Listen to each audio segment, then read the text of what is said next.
Hello my dear students, I welcome you all in class 4 social studies and today we are going to learn about soils. Now, what is a soil? Soil is a material composed of 5 ingredients. मिट्टी 5 चीजों से मिलकर बनी है और वो कौन कौन सी है? Minerals, soil organic matter, living organisms, gas and water. Soil minerals are divided into 3 size classes.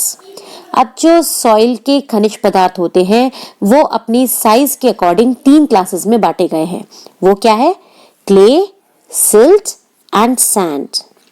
The percentages of particles in these size classes is called soil texture. और जिस मात्रा में इसके particles होते हैं उस साइज के अकॉर्डिंग इसको हम बोलते हैं soil texture.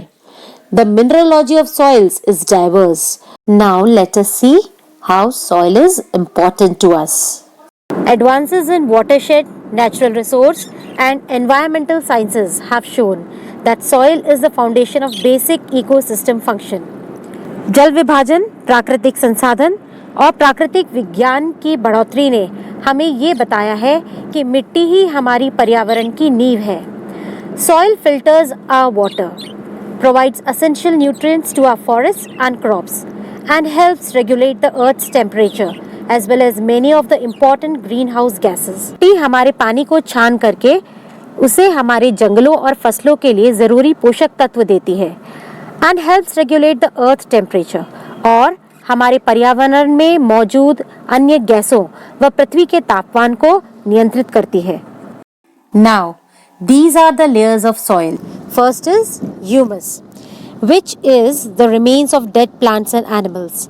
The minerals present in the humus make the soil very fertile.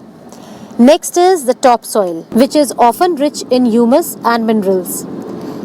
Other one is subsoil, which is poor in humus but rich in minerals. Next is weathered rock fragments, which has little or no animal or plant life. Last layer is the bedrocks, which is having hard substances in it. This is the hardest layer of the soil. 6 main types of soils found in India. These different types of soils are suitable for growing different types of crops. That is why such a wide variety of crops are grown in India. The types of soils found are alluvial soil, red soil, black soil, laterite soil, desert soil and mountain soil. Soil.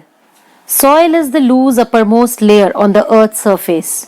हमारी पृथ्वी की जो ऊपरी सतह है उसे हम मिट्टी के नाम से जानते हैं. Plants grow in soil. पेड़ पौधे मिट्टी में ही उगते हैं. They get water and mineral salts from the soil. उन्हें पानी और उनके लिए जो पोषक तत्व जरूरी हैं वो भी उन्हें मिट्टी से ही मिलते हैं. Since plants make food for all living things depend on soil for food. क्योंकि पेड़ पौधे ही सभी जीवित जंतुओं के लिए खाना बनाते हैं इसलिए सारे जीव जंतु जिनमें जान होती है, जीव होता है, वो मिट्टी के लिए ही अपने खाने पर निर्भर रहते हैं. Many animals live in the soil. कई तरह के जानवर भी अपना घर बना करके मिट्टी में रहते हैं. Insects such as earthworms and ants and bigger animals such as mice and rabbits live in the soil. कीड़े जैसे कि केचुए और चींटे and bigger animals और बड़े जानवर जैसे कि चूहे और खरगोश अपना घर बना करके मिट्टी में ही रहते हैं. Humans depend on the soil for many things. जो मनुष्य होता है वो कई चीजों के लिए मिट्टी के ऊपर निर्भर रहता है. We grow different kinds of cereals, vegetables and fruits in the soil. हम कई तरह के अनाज, साग सब्जी और फल मिट्टी में उगाते हैं. We use soil to make building materials such as bricks and cement. और हम मिट्टी से कई तरह के बिल्डिंग बनाने के सामान भी बनाते हैं जैसे कि ईंटें और cement. We use clay obtained from soil to make pots and utensils. हमें मिट्टी से ही एक चिकनी मिट्टी और मिलती है जिससे हम घड़े और मिट्टी के कई प्रकार के बर्तन बनाते हैं. Soil is an important renewable natural resource. वाकई में मिट्टी एक बहुत ही इम्पॉर्टेंट मतलब जरूरी नेचुरल प्राकृतिक संसाधन है जो हमें आसानी से प्रकृति से मिली है। So I hope you all have followed all what I have taught you today. So please like and subscribe my channel. And don't forget to press the bell icon given below. Okay? See you tomorrow in the next video. Bye bye.